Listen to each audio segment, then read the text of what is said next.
তাহাদের স্বভাবজাত অভ্যাস ছিল। হযরত আলী রাদিয়াল্লাহু আনহু লোকটির মেহমানদারি করিলেন, কিন্তু সে কে, কেনই বা মক্কা শরীফে আসিয়াছে, এই সব প্রশ্ন কিছুই তাকে করিলেন না। প্রভাতে তিনি আবার হারাম শরীফ আসিয়া উপস্থিত হইলেন এবং সারাদিন এইভাবে কাটাইয়া দিলেন। তিনি হয়তো ভয়ে কাহারও নিকট জিজ্ঞাসা করেন না যে হুজুর সাল্লাল্লাহু আলাইহি ওয়াসাল্লামের সহিত সাক্ষাৎ প্রার্থী লোকজন কাফেরদের অত্যাচার হইতে রক্ষা পাইত না।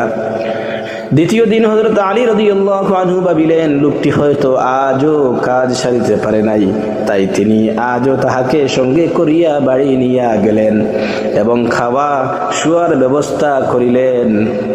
কিন্তু অদ্যও তিনি লোকটির আগমনের কথা কিছুই জিজ্ঞাসাবাদ করেন নাই।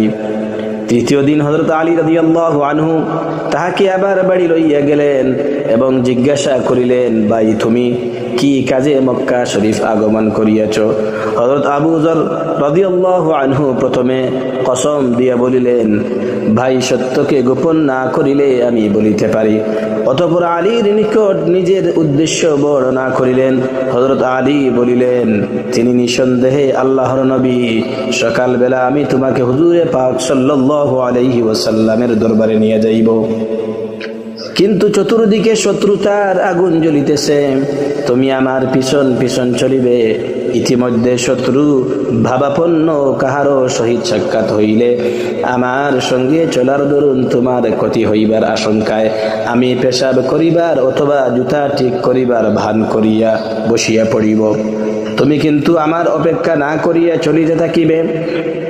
যাই হোক, ভোরবেলায় তিনি হযরত আলী রাদিয়াল্লাহু আনহু এর সহিত হুজুরে পাক সাল্লাল্লাহু আলাইহি ওয়াসাল্লামের দরবারে গিয়া উপস্থিত হইলেন এবং কিছুক্ষণ পর ইসলাম কবুল করিলেন।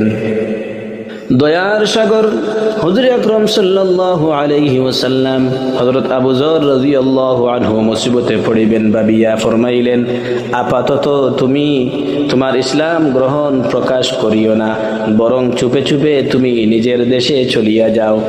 যখন আমরা জয়লাভ করিব তখন তুমি চলিয়া আসিবে। তিনি বলিলেন, ইয়া রাসূলুল্লাহ সাল্লাল্লাহু আলাইহি ওয়াসাল্লাম, যেই আল্লাহর কুদরতি হাতে আমার জান তাহার কসম খাইয়া বলিতেছি, বেঈমান কাফেরদের সামনে চিৎকার করিয়া আমি কালিমা শাহাদাত পড়িব। সঙ্গে সঙ্গে তিনি মসজিদে হারামে গিয়া উচ্চ স্বরে পাঠ করিলেন, আশহাদু আল্লা ইলাহা ইল্লাল্লাহ ওয়া আশহাদু আন্না মুহাম্মাদার রাসূলুল্লাহ।